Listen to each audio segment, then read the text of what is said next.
Hello, and welcome to another episode of Crate 808. And today we've got one for all the UK heads out there, especially the magazine lovers. We've got Andy Cowan sitting down with us today, the former editor of Hip Hop Connection. And if you're a rap nerd like me, back in the 90s, rap magazines were your source of hip hop news, trivia, reviews. Basically, hip hop magazines were the Bible back in the day, yeah? So Hip Hop Connection was one of the first port of calls I wanted when I started the Crate 808 podcast. So big up Andy Cowan, because he backed us from the start and he jumped into the pod before really anyone knew what it was going to be. So get ready for a lively chat about 90s hip hop, about how the magazine started, and basically what it must have been like to be an 80s, 90s head in the UK. So let's get to it.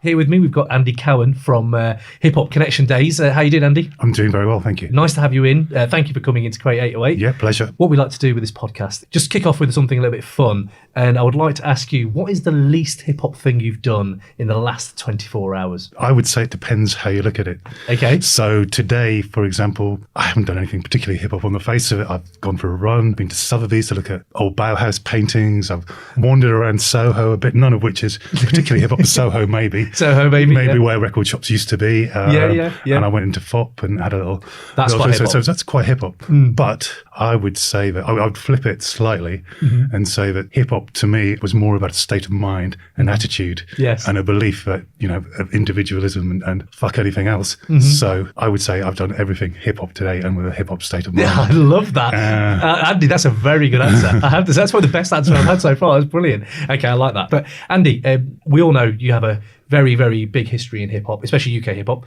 But I'd just like to start and find out how you actually got into the culture and the music and how it all started for you, really. Yeah, I mean, it's almost totally by accident. So I'm 52 now. So I was into a lot of music before I got into hip hop. So I was into punk rock and sort of, the post-punk stuff that came afterwards. And I used to buy the odd hip hop thing that John Peel would play. So I'd say I bought Rapper's Delight when it came out.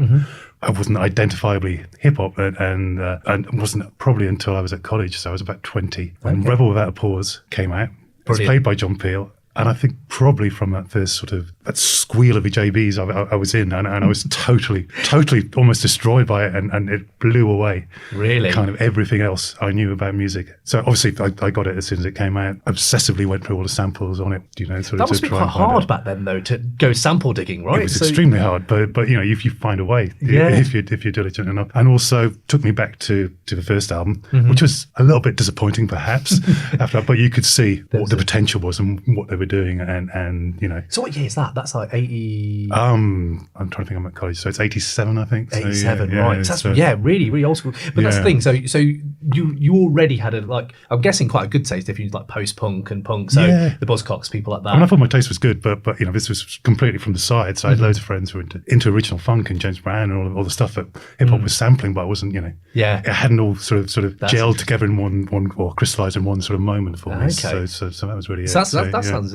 quite monumental. So was there a way that you saw yourself? Did you get immersed in the culture of it, like pretty much from that record? Well, what it was, because before that, all the time I was at college, I used to do fanzines. It was a sort of way of starting to write about music and try and find your feet in a kind of fairly harmless way. And you go to gigs and try and pass them off for people 20p or whatever. But so they're all quite indie fanzines. And I did one called Only a Rumor. Post Public Enemy, it became a hip hop fanzine, so it became something else. It became something called White Lie. But I still looked like an indie kid, I would guess so. So I'd go to hip hop gigs, and people say, you come to the wrong venue. Shouldn't you be upstairs or whatever? So what was the first hip hop gig you went to then? Do you remember it? I think it was Public Enemy. So wow, that was your first gig. Yeah, so first band. I mean, they were the ones. So, that was it. London then, I'm guessing, or it was either Brixton or Hammersmith. I think it was Hammersmith. So were they selling out back then? Were they selling out in London? Yeah, absolutely. So wow, so they really blew up. I mean, because they became big in England and sort of used that as leverage in America, because they weren't big initially in the States. So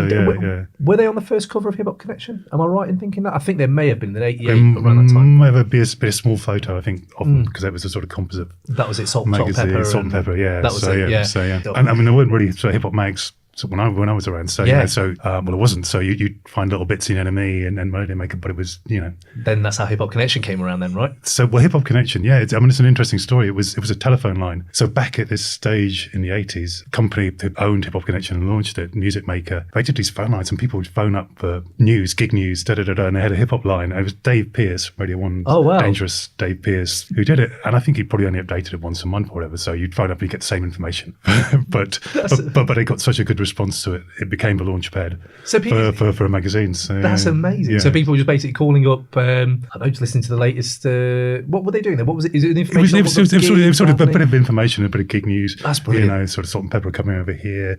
Make sure you check out this new album. Have a little snippet. So a tiny, a micro show sort of thing. That's brilliant. I wish I'd have had that. When I was a kid, a few years before that, there was Dial a Tune. When I was 11 or 12, you used to phone up and you'd literally just have a song playing down the phone. It's a desperate sort of pre-internet sort of thing. But it's fascinating. It's fascinating. Look where it leads to. It leads to a publication like Hip Hop Connection, right? So that's pretty good. So the fanzines started, and then how did you actually get into the Hip Hop Connection realm? Well, again, so I was doing fanzines at college and stuff, and so I eventually got a job, which was at Rough Trade at King's Cross, a distribution warehouse. So it was packing records, lugging records around. Wow! But I had some great stuff. Sort of perks. You got gigs. You got sort of cash in hand every week, and so it was okay. Yeah. And one of the fanzines I sent out, I suddenly got a response from a publisher saying, why don't you come along for an interview on this magazine? And the magazine was called Phase 1, and it had just been launched, and it was a magazine aimed at people just starting out in bands. What I didn't know when I went to Phase 1 was that it was already in trouble, and it had a limited lifespan. So I've been there 3 months, and they closed the magazine. Oh, only 3 months? Yeah, and it was just like, well, here's my chance. There's a killer. There's a killer. It's gone. It's a killer blow. But during that time, they had launched Hip Hop Connection, and I'd got to know Chris Hunt, who was a launch editor. Yeah. I sort of begged and pleaded and said, look, I'll do this for the minimum wages possible. Just give me some beer and some crisps, and I'll do it. Basically, is that just because the love for the culture, right? It was just I was writing on a magazine, which wasn't necessarily what I wanted to do, but it was a way in, and then Hip Hop Connection was a dream. So then it worked out. Fuck the money, it doesn't matter. You got to grab it. So what's your earliest memories of the Hip Hop Connection offices and stuff you were doing? We were in a tiny little office. There's Chris, Jill, who was the sort of secretary, and we were making it up pretty much as we went along. So the early issues are very smash hitsy and stuff, and we're shamelessly ripping it off. Trying to find a format, trying to find. Because it's going to be on the shelves, and it's going to probably sell next to Smash Hits. And I think it was the first magazine done on a Mac in the office, so it was everything else was paste up in those days. So it was the first one, so it was trial, but it was so much fun because it was it's uncharted territories. So you have to jump in and see where you go. So, I love that. I love that idea of it just being like nothing else has come before us. We are setting the standard, be it good or bad. We are setting the standard. I mean, and, you're going to make mistakes, but it's part of the course. So, it's kind of fascinating. That's what I find fascinating. About. Look, again, this podcast is about the 90s, but my whole outlook on hip hop is it charted that new territory where there wasn't anything before, and now we have it it's just huge now. But if we are talking about the 90s generally, can you list any favorite 90s just things that you miss from the 90s? I would start with cassettes in a way, or specifically hip hop mixtapes. So the stuff that sort of Spin Bad and DJ Clue and Ron G. It was a sort of a creative mixtape as opposed to I think what mixtapes became after 50 Cent, where we just became an artist sort of showcase. And sort of my rhymes, other people's beats. But before that, it was it was grabbing from here, all mixed together, and a sort of state of the nation. It's like a piece of art. Absolutely. Yeah, the cassette format as well was just perfect, and a very hip hop format. I think very definitely utilitarian. Anyone could use it. You could everyone had the boom boxes, and you could do the instrumentals, record your own vocals, and everything on top. It's just Was there anything else from the 90s then? I'll tell you what I miss, and it's not that television in the 90s on a Saturday night was particularly great. So Gladiators, do you remember Gladiators? Yes. Giant bugle sticks. Yes, giant. Wolf. Jet. That's Alan Partridge's favourite, I think. Well, hard to avoid Jet, unfortunately. So, shout out to Jet. Great shout. What else was on Blind Date? I used to love Blind Date. Yes. So just go out, just tape Blind Date, and watch out with Match of the Day. Good when work. we got home. Game for a Laugh. Game for a Laugh, yes. Jeremy Beadle. Yes, Jeremy Beadle. They were huge back then. Those were like institutions. And I just want to mention with Jeremy Beadle that Andrew Emery, HHC writer. Did you ever read his book, by the way, Wiggers with Attitude? I have not. Do you know what? Failed white rapper, but it is. That sounds amazing. It's very good, but most of Andrew's failed white raps seem to have a punchline of Jeremy Beadle's hand. So it's a niche audience. It's a very niche audience. Who are going to get that now? And I'm a Newcastle fan, so it's a match of a day in the 90s was brilliant. Oh wow! So it was good. It was good. Shearer, brilliant. Ginola, Spreer. Yeah. We nearly won the league. So I wasn't going to bring that up, Andy. I have another 90s thing if you want to do it. I'd love another 90s thing. Yes, of course. Yes. So hip hop beef in the 90s. Yes. So I'm talking specifically Biggie and Tupac because it was the beef of all beefs. The difference between beef in the 90s and beef now is beef now, if it's not already manufactured and everyone's in on it. I see you. And hasn't petered out within a few days. Yep. Was that Biggie and Tupac seemed to go on for weeks and months and years. It was a long running simmering feud. Yeah. And it was grim. And we haven't had, we shouldn't forget that, it had terrible consequences, but it was absolutely fascinating. Right? Everyone was, on tenterhooks for the next episode. So, this is the thing. So you guys are like in the whirlwind. So when you're seeing this beef, it must have been fascinating for you guys. It was. I mean, it was. I think it was every month for 15 months, 16 months, and terrible consequences. But sort of. Did you have your favourite in that fight? I prefer Biggie as a rapper to Tupac, but I think Tupac, in a sense, was the better star, the Hollywood-looking sort of, looked the part. And, I always thought that he had more dimensions to himself.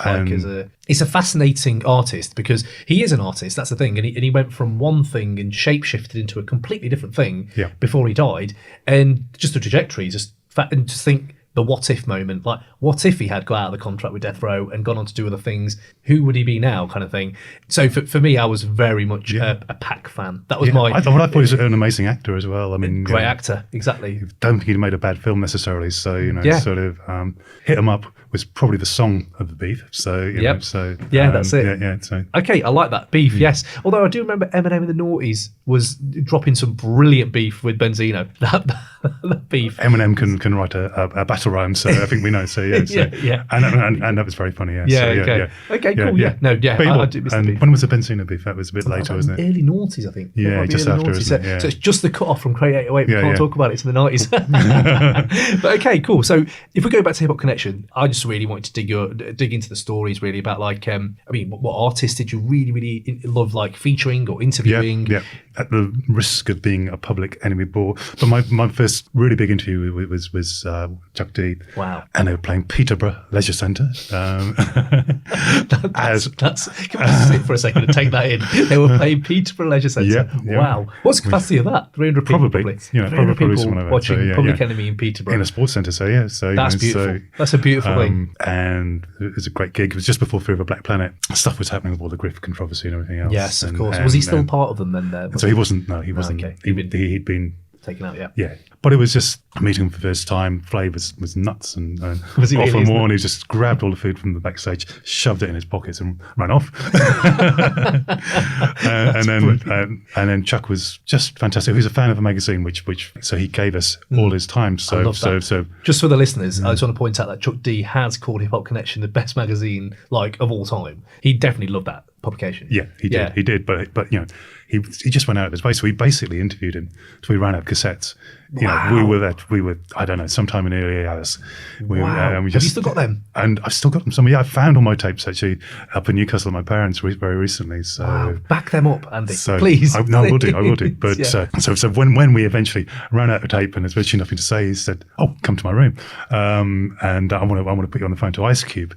What? Because Ice Cube has just started recording with the Bomb Squad, doing his first solo album, doing America's Most Wanted. So he sort of somehow had this conversation with Terminator X, no words, just sort of out of the room. I'm going, so they were sharing the same room, and so suddenly we're speaking to Ice Cube, and Ice Cube doesn't really know what to say, but he's just sort of just call out of the blue, sort of 4 a.m. from the UK, and that is mad. But how was he? How was Ice Cube? Was that the only time you talked to him? No. I spoke to him when the album was done. So and he was great. I've spoken to him since. He's a really sound guy, really good to interview. Well, answer very clever. Anything, and he's a smart guy. Yeah. So, I'm going to put this out to you, Andy. I know he's put you on the spot a little bit, but if we're talking about apexes, the apex of someone's career, I think you would have to put Ice Cube's what's that, 1990 to The Predator, which is 92, 93, or even Death Certificate, that's probably one of the best apexes of anyone's career. A little run of albums was amazing. He was incredible. It was unstoppable. Exactly that. Yeah. And I really, really love the idea of where he was coming, not just angry and like talking about, which unfortunately now, I think what's dated some of the worst stuff about hip hop is like the misogyny and stuff. It's hard to listen to sometimes. Yeah. What I love about going back to listen to Cube is, yes, you have them little bits, but you have this kind of discourse he has about like just anti-establishment. Yeah. To this day, you're, oh my God, yeah, it still resonates. Yeah. Everything you're saying still resonates. He was politically ferocious at that point, and I think, amazing. Yeah. And I think after the Bomb Squad album, he brought the West Coast back in musically a lot more, and it really worked. So definitely. I love the Lynch Mob album as well, which he produced. So Gorillas in the Mist as well. Yeah. Love that. Any other interviews or like artists that you really, really loved interviewing? Or one really bizarre one was Angus Beattie, one of our writers, and myself. I said I'm a Newcastle fan, so we somehow finagled it that Andy Cole, who's Newcastle's number 9 at the time, would come and meet the WuTang Clan when the WuTang Clan played their first gig at Kentish Town Forum.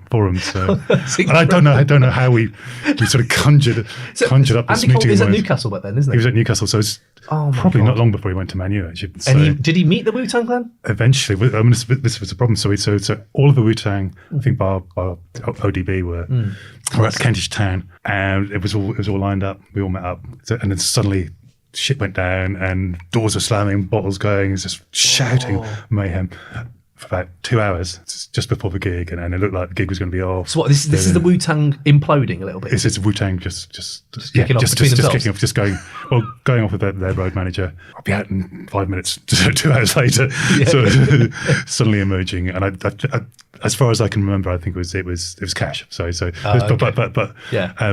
were with Andy Cole, and he was with Kevin Campbell. I don't know if you remember Kevin Campbell. So they're both on the stairs, and I just start clicking your fingers and doing cash rules everything around me, and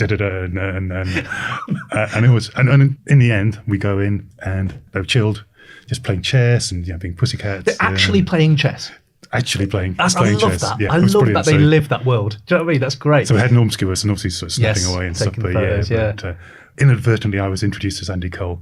So if I was the football, you should have gone with it. You should have really gone with it. Yeah, that's amazing. Okay, so, and Andy and Kevin, did they spit any? Did they? Please tell me they spat some rhymes with them. That'd been amazing if they did. I think they did. They loved it. They absolutely adored the WuTang Clan. So it was a major moment. Do you know what? This is really this is a weird like serendipity happening right now. So this is just hitting on a personal level for me because the other night I've literally just moved in with my in-laws to save up for a house. Right, so me and the missus were in bed, but we've gone from like a very big bed to a very small bed right now, and we've got a little boy who's like 2 years old, and for some reason he now wants to come into the bed with us, and it's like 1 o'clock in the morning, 2 in the morning. I'm going to work at like 6. I'm delirious with tiredness, and the other night he just jumped into bed, and I woke up and I thought, oh yeah, I've got booked Andy Cole for the podcast, and we said, what? So, yeah, booked Andy Cole for the podcast, and I went back to bed thinking, hold on, did I book Andy Cole for the podcast? No, I didn't at all. But for some reason, I was dreaming of Andy Cole. And because this podcast is slowly taking over my life, it had combined to when I woke up and thought, I booked Andrew Cole. I think that's what it likes to be called now, doesn't he? He is Andy Cole now, Andrew Cole for the Crate 808 podcast. Yeah. But yeah, no, it's just really weird that you then mentioned him now. But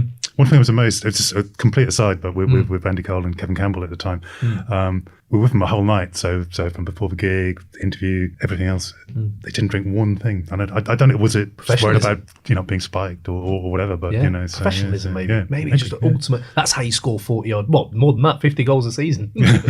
I can't say it for Kevin Campbell. I don't think he scored anywhere near that, but still.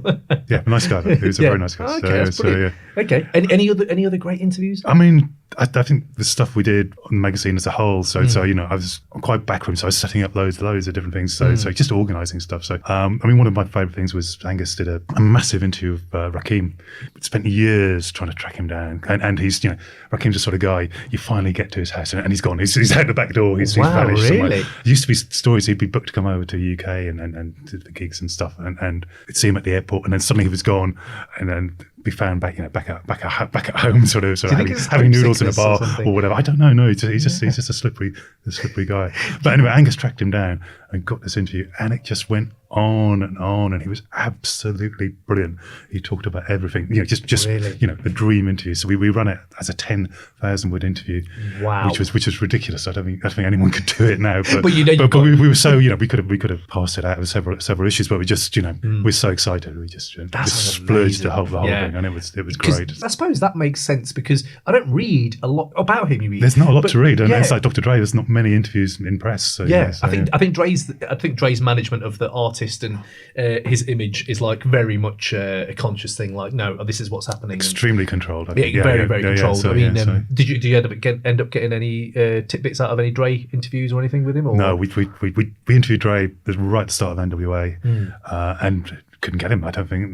We tried a million things. I think he's always been that way. Then the film comes out, but even that was a little bit whitewashed, and people saying, I don't know if you ever watched Straight Outta Compton that came out 2 years ago. And what did you think about the film? What did you think? I really enjoyed it. I mean, it was a bit overlong, but I think it got to the essence. Right. I felt like a proper oh, my time has come. Like, this is my generation's time has come. Yeah. Like, no longer are there just biopics about Elvis and Johnny Cash, but now we're talking about the rappers I grew up with. And that was great, actually. I really enjoyed it as well. I really enjoyed it as well.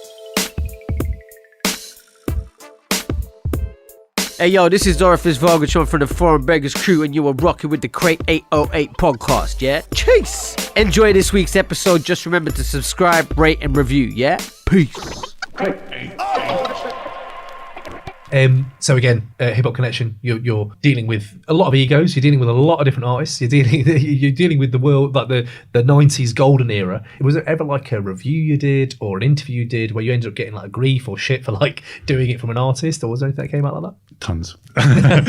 There was so much, and it's not necessarily stuff I wrote myself. We had some very sort of provocative writers, shall we say, sort of Andrew, Emery, Philip Molina, people not afraid to sort of go for the jugular. And I was really the sole point of contact a lot of the time. So anything, anyone didn't like whatsoever. Muggins was getting it. I had so many phone conversations where I was just holding the phone away from myself, just I'd write this work to come up. Yes, I'm sorry. But it never got to a stage of fisticuffs or real threats of violence and stuff like that. Apart from one, which is DJ Muggs, who I love, whose work I love. I think what it was there was an interview. He didn't like it. He took badly to a review of one of the Cypress Hill albums a bit later on in the late 90s when they've fallen off a little bit and when become a bit of a stadium rock beast, if you like. Yes, So I think he had this rant during an interview, so we published it in Bite Back, which is a letters page and stuff, and I couldn't resist a little nibble back. So he's just moaning, you don't know what it's like being on the road, how hard it is to have to go from one place to another, get up and play in front of an adoring audience and then do it again and the next day. I said, well, it's not really that hard, is it? You're probably living a good dream as far as lots of people are concerned. And if you can't take a little bit of criticism, maybe you're being a bit oversensitive. And he apparently went nuts. So as I heard from Luc Vergier, who was his sort of press representative over here, he said, he was going to come down to the office and take you out. And it wasn't for a pizza. So but he was absolutely off the wall livid. So that's scary, man. Though, because hip hop isn't like, it's not even like rock or something. Like, okay, I'll come down and beat you up. It's like, okay, it's just a fight down the pub. No, some of these guys are actually very, very they are gangsters. So that's incredible. Okay, so DJ Muggs. But I love you, Muggs. Hopefully he's calmed down now. You gave him a nice big up on the project earlier. He's just done this Mac Homie album, which I like. The Cypress Hill album that came out last year. Did you hear that? Yes, it was good. Amazing comeback, I think. Really good. I was gutted I didn't get to see them live. I really wanted to see them live, but I didn't get to see them. But he's having fun, I think, at the moment. So he's a bit of a resurgence for Muggs. Yeah, definitely. It's Alchemist like now as well. Alchemist, like, he's, to be fair, it's not resurgence for Alchemist. I think he's just constantly been always good, doing well. But it's nice to see these producers coming back and like, I heard a Havoc beat the other day with Method Man on it, Squad Up or something. I heard that track, and it was Havoc's back a little bit as well. And so it's nice that these producers still, branching out sonically, if you know what I mean. So seeing hip hop back there and setting up all these amazing amount of interviews, like that again, another great aspect is you never ever shirk from the idea of there is a culture here, and in Europe generally. I remember there being quite a lot of European feel to the magazine, but I think the UK thing was great for me because I got into that when I went to uni. So that was post 99. So before that, really the only thing I'd listened to UK wise, maybe London Posse, that was it. And then when I got to London itself from Yorkshire, Black Twang, people found a whole world. So, people just throwing things at me. Chester P, Skinny Man, all these people, and Roots maneuver, like that kind of thing. And I remember like that being a very strong identity, and I loved that. I think it might have been your 200th episode or something like that? Was it was like an anniversary episode where you had like the Union Jack in the Hip Hop Connection like font? Yeah, we did. Yeah, loved that. That was we great. had a couple of very, very British themed issues. So I think it was best UK singles and best UK albums amongst sort of So who is your favourite UK artist? It is, I think, pound for pound actually has to be Roots Maneuver, just in terms of, well, a his voice, which is amazing, sort of It's incredible. Pop Preacher Man, part street, but it's just, but the gravitas of his voice. He hasn't made a bad album, so he's in a very special club. Yeah, I think of very few hip hop artists, especially UK artists. Yeah, and he's made a lot, so he's made a lot more than most. Yeah, so, definitely. All his collaborations, I think, are pretty much on point. Yeah, and he does music and words, so I think he's definitely up there. Yeah. Did you get to meet him then a few times? I've never even met Rodney. No, it's strange. It's bizarre, but no, I would love to. So yeah. Come on the pod. Come on the pod. We'll get you both talking. Love that. Okay, but yeah, lots of great rappers from the UK, which I think have been totally underrated. So, What do you think to the scene at the moment in the UK? I know grime's a very big thing. I don't know if you're the same one with me, but I find like UK hip hop still is quite different to grime. I think it is. I think there's lines are drawn out. I really like Ocean Wisdom. I think that album should have done. I mean, it got in the charts, which was amazing. But I still think it could have been bigger. He should be a massive star. He should. His facilities, his dexterity, his rhyming ability is amazing. So he's absolutely amazing. And his beat choices are great right now. Yeah. Like he's nailing that. I don't know who his advisor is or whose executive producer is or whoever, but like.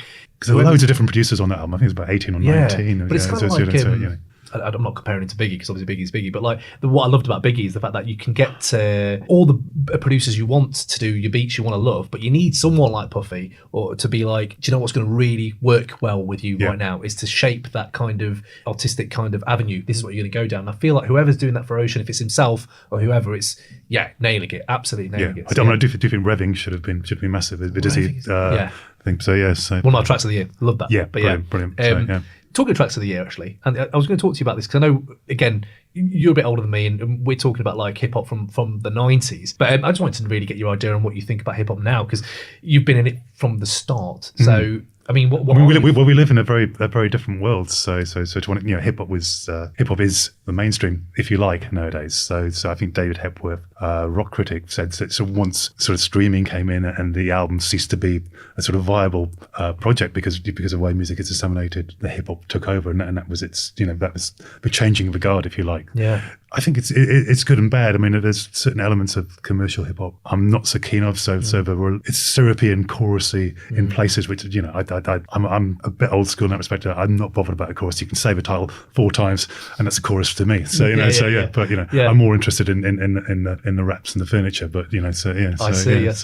What do you think about? Because again, you're a critic of music generally, aren't you? As well as just hip hop. Like I assume that you do other music as well, and you've got varied taste. The way I look at hip hop in its current state, I can't stop thinking about it being like the punk era. Like it feels very much like if not an active open rebellion against 90s hip hop, it's definitely a rebellion in sonics. Like the sonic landscape is very much completely different. Lyricism, I'm not saying that there are still artists who come out who can clearly pay a lot of attention to their rhymes, being Kendrick Lamar, J. Cole. These people are coming out with that. I'd even put the point that I know Drake is very much of a pop star, but I don't think he doesn't care. Like his ghostwriters, whoever they are, like he clearly knows, no, I want it to still be like lyrically quite dexterous or whatever.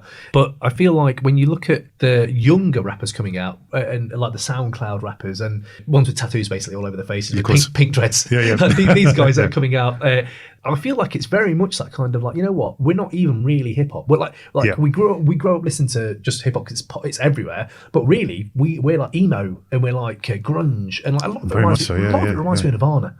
A lot of it reminds me of like, oh, you're just basically doing what Nirvana did, which is like ripping up everything and going, but hip hop being your kind of base point. If you know what I mean? I don't know what you think. I think there's some definite truth to that, and I think with the mumble rappers and everyone else there, and people aren't bothered about sort of skills and freestyling and all the old sort of hip hop tropes. It's not important. Yeah. But I think it's become very much, as you say, the emo thing about self-expression and pain and sort of really. That's your market. Teenage, disenfranchised teenage kids will always go for it. So that's a good point. Good point. Yeah. So we've talked a lot about here. A lot of artists. We've had a lot of insight from you on like on the Hip Hop Connection days. But you know what I need to ask you though, Andy, is that your top 5? I need to know your top 5. Let's do it. So okay. in no particular order, but with a definite number one. Number one has to be Rakim. And it's just for development of hip hop as a craft. So I think a lot of very early hip hop, sort of from the Cold Crush, Sugar Hill Gang, the schemata of a rhyme was very nursery storytelling sort of thing. And then Rakim comes along and just blows it apart with his multisyllabic rhymes. The content was amazing, structure brilliant. So it was a whole new way of writing. And I don't know if you saw Ice-T's film, The Art of Rap. Oh yes, I did. Yes. That was really good. It was a great film, and so it's got him with a sheet of paper. He's put 16 4-point dots on it. So musical notation, essentially. That's brilliant. And so writes is not too similar to Eminem, I don't think. But so you're writing. You're not necessarily starting at the start or ending at the end, but you're just sort of. It's a fascinating process. Going in where you feel like a but each other. I think "Paid in Full" is kind of my favourite Rakim lyric, and it's just that thing of digging in my pockets, all my money spent digging in my pockets, bringing out lint, and it's a good.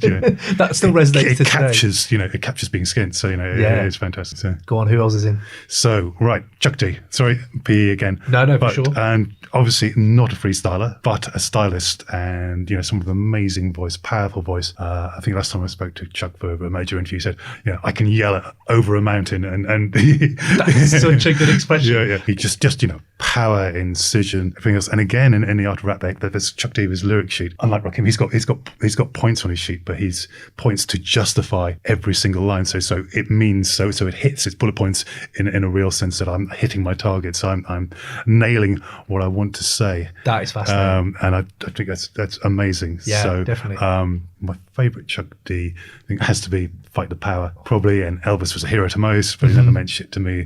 Straight up racist, sucker was simple and plain, motherfucking man, John Wayne, which you just can't beat.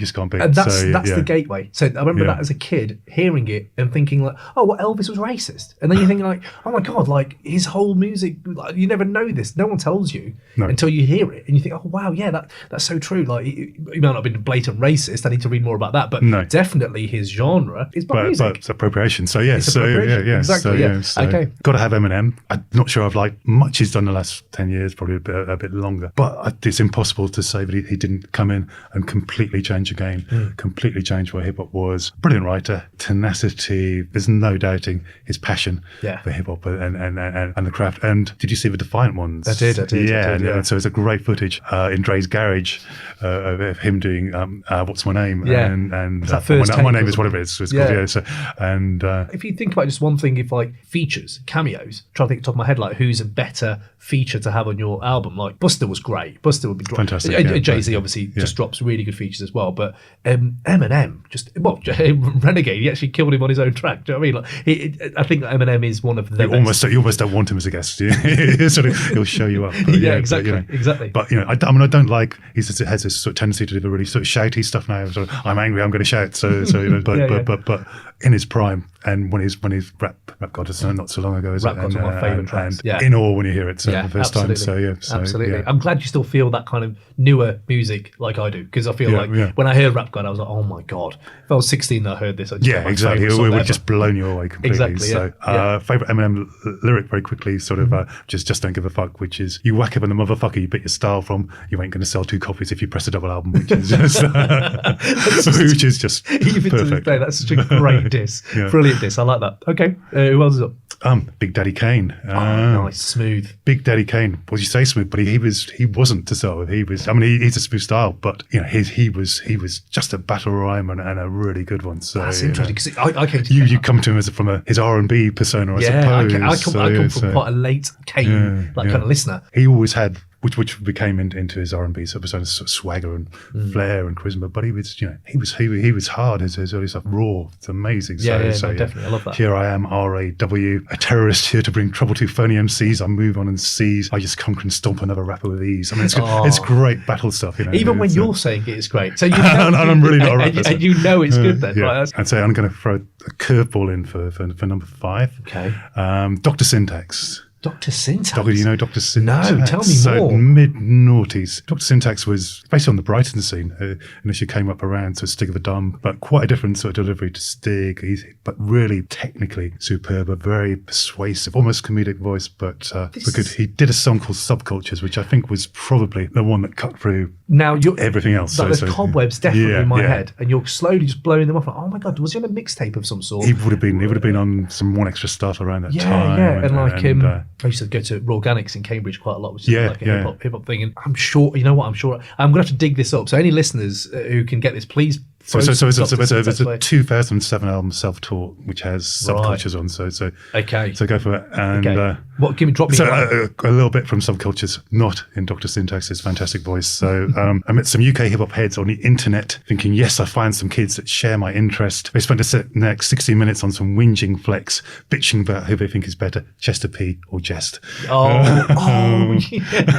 That's brilliant. Nah, that's good. I'm going to go in. I've got to check this album out. He does stuff now, but it's fairly under the radar. I think he's an English teacher in Manchester or something. But, no way, really? But bring back Dr. Syntax. I'm going to have to go search him out. That's brilliant. Okay. Strong top 5, Andy. Very strong top 5. Yes. I can't pick at that. I need to now check Syntax though. So everyone, go check Syntax out. That's what we need to do. Yeah, absolutely. Bring him back. So just going to bring a few fun things up now with you, Andy. Right. I wanted to hear, is that an album from the 90s that you couldn't stop playing then, and now, if you were to put it on now, you're like, yeah, that album still brings it for me. Yeah. I mean, there's so many great 90s albums. So I feel I have to mention some that I'm still playing before I say the number one in a way. So you have to go, Dollar Sign Is Dead. You have to do all the Tribe albums around that time. Yes. Wu-Tang, or all the Wu-Tang stuff, Raekwon's, Cuban Links, Biggie, Gang Starr, Pete Rock and CL Smooth, Mobb Deep, Souls of Mischief, Main Source, Onyx, Black Sheep, Doom, whatever he's doing. You've got West Coast, Dr. Dre, Chronic, Eminem, and mid all of that. You have to say Illmatic, and you have to say Nas. I'm bowing down. I would say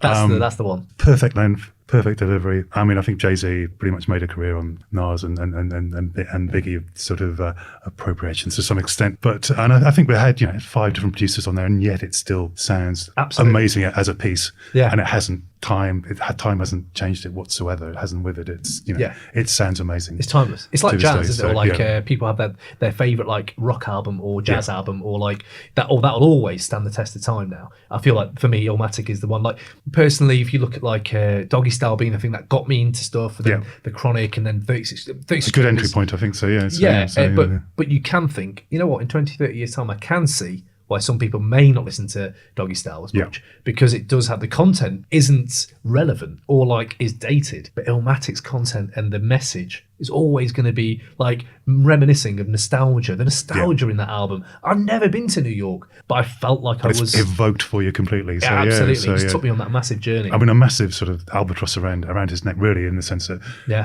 how do you top it? And you possibly can't. So exactly. And the fact that it probably didn't do as well as he wanted for like awards or like accolades or on the street, but in the culture, it's there. But I feel like maybe he wanted some more, acclaim for it at that time, and he would have continued doing that. Yeah. But I feel like what it became was, well, if I'm not going to get massive acclaim for this, maybe I should adapt and do a bit more like catchy sampling or a bit more like poppy hooks or not necessarily poppy, but definitely stuff that's going to sell more. Because if you see like Illmatic, I don't think it's going to sell. I think he definitely made a conscious decision to be a bit more commercial and to chase some money, if you like. But definitely.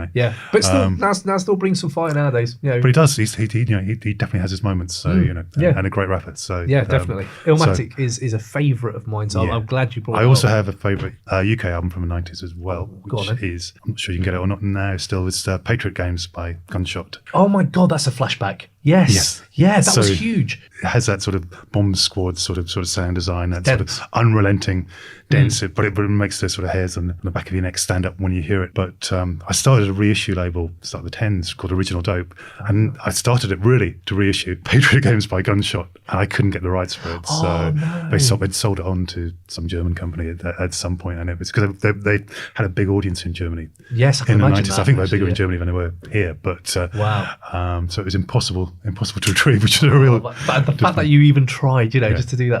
But Gunshot are back. So I released a single last year called Sulphur. So really good. So really good. I have to check that. And in many respects, Gunshot sort of in terms of speed of BPMs and speed of delivery, it's pre-grime. It's grime before grime, and in a lot of respects. So there you go. You heard it here. Yeah. Gunshot, grime before. Do you know what? Thinking back to the album, back to the album, that's very true. Yeah. Yeah. It's a bit of an assault. It's a bit of an attack, but it's great. No, very. You've kind of blown my mind there a little bit, because I would never have put them two together. But now I'm thinking thinking. Yeah, so true. So going on to like the Hip Hop Connection history, and then you taking over and it kind of going out of print. Was it 2009? It's 2009. Yeah. So like, one. what do you feel like about hip hop? Like maybe not publications now, but hip hop critique, hip hop analysis. Where do you think it is right now in this stage? Yeah, I mean, I think it's complicated. There's a lot of hype. There's a lot of puff pieces. So everything is great, and I kind of miss a bit more critical commentary, I think. But I think there's this sort of democratizing sort of aspect of the internet as well. Is that sort of back when we were doing the magazine, I guess the difference was not everyone could hear the music, not everyone could hear records, whereas now everyone can. So so the role of the gatekeeper doesn't really exist in the same sense. So people have already made up their mind about the music, so they're looking more for other content and interviews and information about the artist, I guess. So, I think the thing that works really well now, because you're completely right, the gatekeeping aspect, which was key to me growing up, because no one else was telling me except for the gatekeepers, is the fact that like the breakdown and analysis of lyrics and beats and the history of something. I think that's done quite well now if you go to certain places for it. I think Genius do very well on the lyric side of things. Great, and I love Genius. Genius is great. Yeah, like you go in there and I really enjoyed that. I think DJ Booth is another place that's quite good, and I like it when someone illuminates a piece of work differently to what I comes in from the side on it. Yeah, so gives it a swerve. So, I yearn for a bit more of that. But so on this pod, we do like to do what's aged best and what's aged worst in like either our albums we're bringing to talk about or generally. So I just wanted to ask you a general question about who you think has aged the best from the 90s,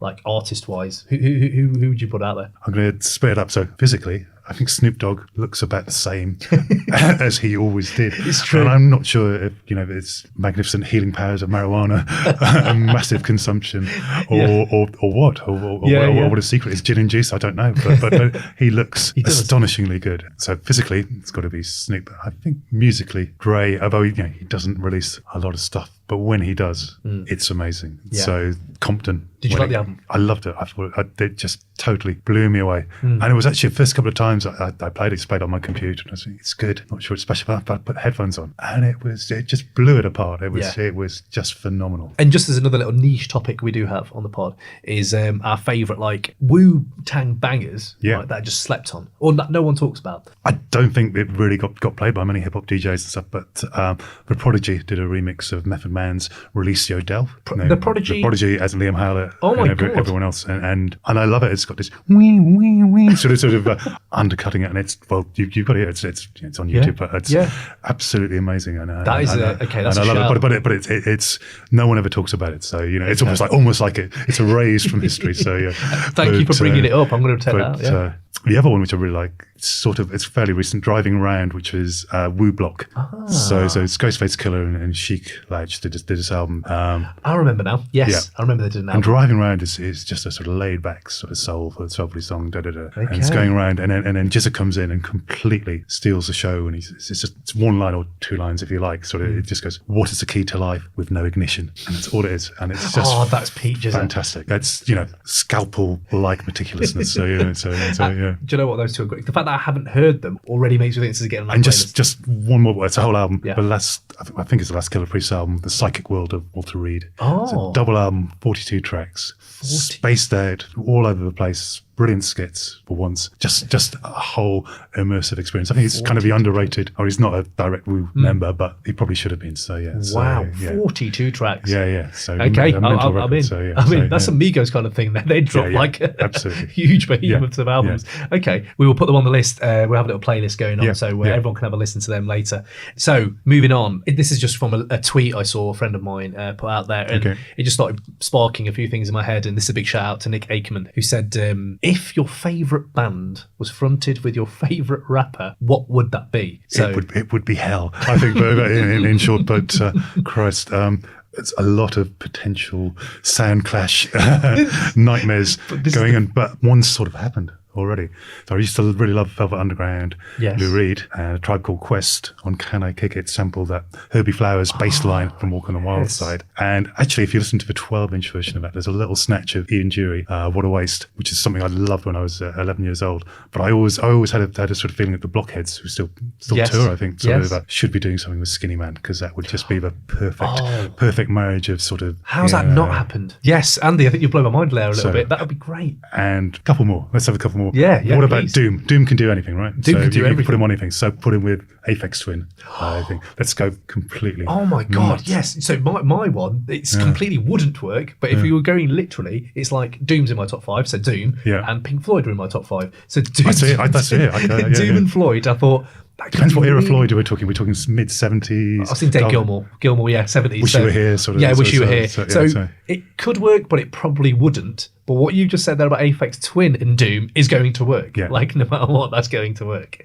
I have a bizarre feeling that Scarface, Ghetto Boys, he's got this wonderful sort of nuanced voice. If you think of, when I see a man die or something like that, Yeah. I'd put him almost do a country album with Scarface, put him with Sun Kil Moon or something like that, and do an acoustic album, and that would just be And insane. it's that, what's the word? The depression of what Scarface can get to. Yeah. With depression of Sun Kil Moon, probably the most depressing, one of the most depressing artists at the moment. Yeah.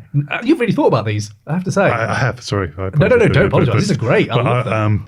My only other one I had was, again, I thought it didn't work, and I pitched it out to Twitterland, the Twitter sphere. Yeah. And I said, well, Pack and the Smiths just don't work. Like, that just wouldn't work. And then a friend of mine was like, Eric Drobny, shout out to him. He came and went, well, if you look at like How Long Will They Mourn Me, that's pretty much a Smiths song. I was, oh yeah, you're actually right. So there is room there, maybe. What's like the last great thing you heard then? What's the last great album or song or something you heard where you thought, damn, that is up there? Bizarre thing that sort of happened to me in the last 12 months is I've been writing for Mojo mostly about hip hop for the last 10 years since HHC sort of bit the dust, and in recent years I've been writing sort of quite a lot about jazz. There's this whole new wave of British jazz, which is sort of people like Binker and Moses, Sons of Kemet, Narija, Tenderlonius, who are very much a sort of a generation who've been brought up on hip hop and dance music, dance culture, DJ culture, and everything else, and have this sort of hip hop edge, and it's a really exciting sort of scene. It kind of reminds me of early 90s sort of hip hop scene in the UK. So somehow I've become Mojo's jazz critic, which is quite a big honor. And I'm writing about all this stuff. So it's a lot of my favorite stuff at the moment is really that. It's Leon Cross, who's the tuba player in Sons of Kemet. He's just got an album out, which is a phenomenal. So I'd say that's the last really great thing I heard. Yeah, because Sons of Kemet are very good, and they are, like you said, they could put an MC on top of that, and well, I'm surprised that there hasn't been more crossover, more fusion, because I think some great British rappers and some of the jazz stuff would work phenomenally well. I think I've got so many things to check out now, Andy. You give me like a big list of Good. No, but this is the beauty of it. Unearthing these little gems. I think if you lose the passion, sort of for sure. I know a lot of people who sort of music stops when they're about 25, 26, and it's really sad because your world goes in ever decreasing circles. I find that a lot with the hip hop heads I know. It's like, well, no, if it's not the 90s, then, or if it's not the early noughties, 90s, I don't really listen to it. Just it's perplexing, really. For me, okay. Oh, I like that. Cool. My last great thing I heard was actually probably was this week was the new Scarface album. The new Scarface album is really good. I haven't heard it yet. It's definitely worth a listen. Ghost is on there now, so it's. Is he on the whole album, or is it? I think he's on because it's Build. I think it's Johnny Build, isn't it? I think he is on every track. I think he's actually in the project, but it's good because it's like the production. I like what they try to do with the production, and somehow like Dex in the prime of his career. Like you think, wow, like you've been around for so long, and he's still. We talked about age the best earlier, and you think about like MCs now. I was trying to list them the other day for something I was doing, and I was like, God, there's like people you could actually argue are in their prime. So the people I had were Black Thought. I think is still bringing like I know Clones and stuff like that from back in the day. He's always been great, but I would say he's on par. I think Royce the 5'9" is better now than he's ever been. Yeah, he's personal. I'd go with that. Yeah. And then Dex up there as well.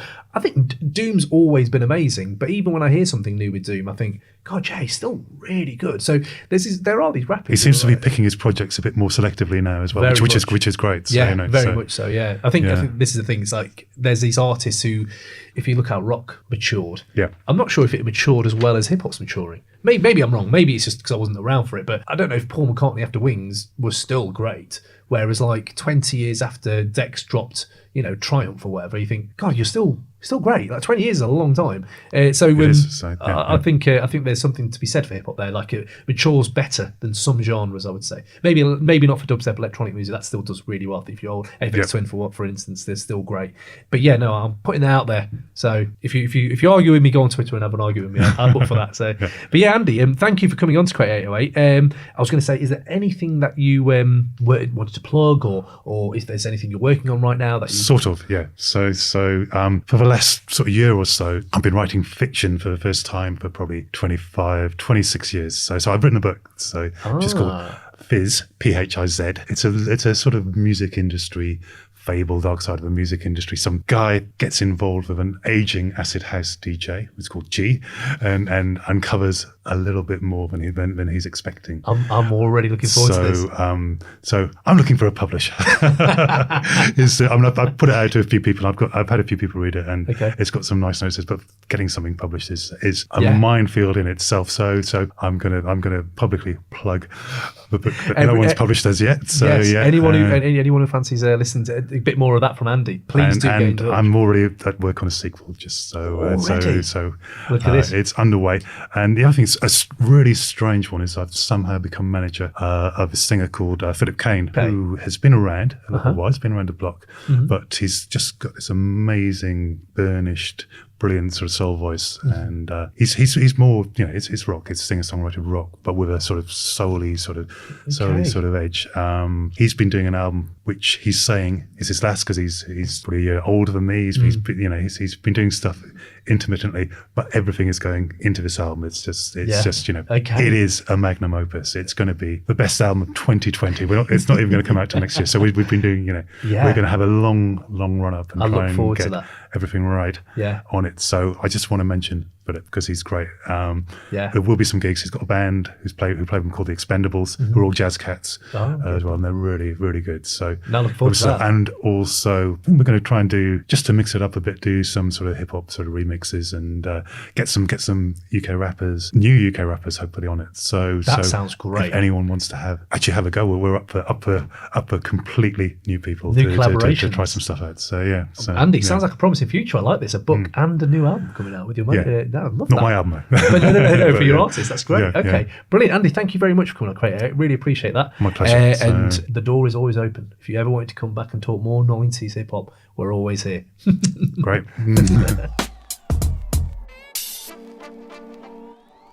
Boom, boom, boom. So there you go. Big up Andy Cowan for stepping in. And the Hip Hop Connection days, man. Just so much nostalgia listening back to that.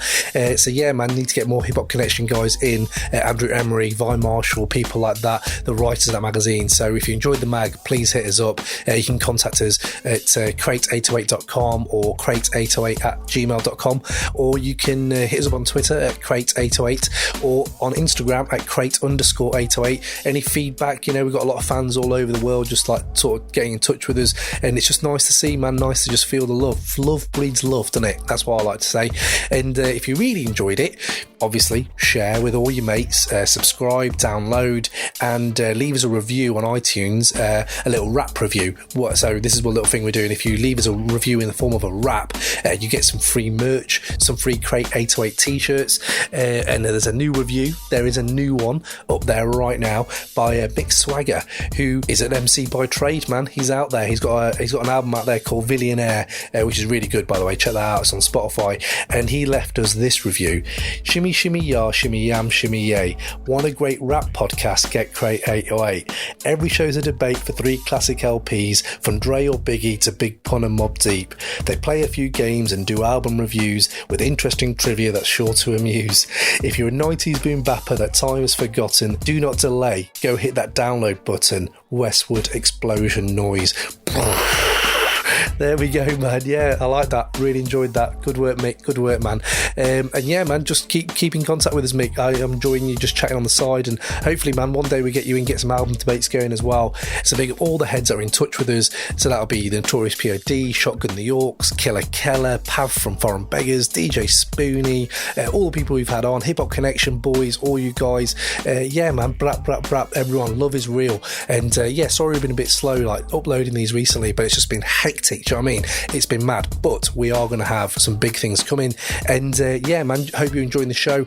And yeah, just do you. All right, peace out. Boom.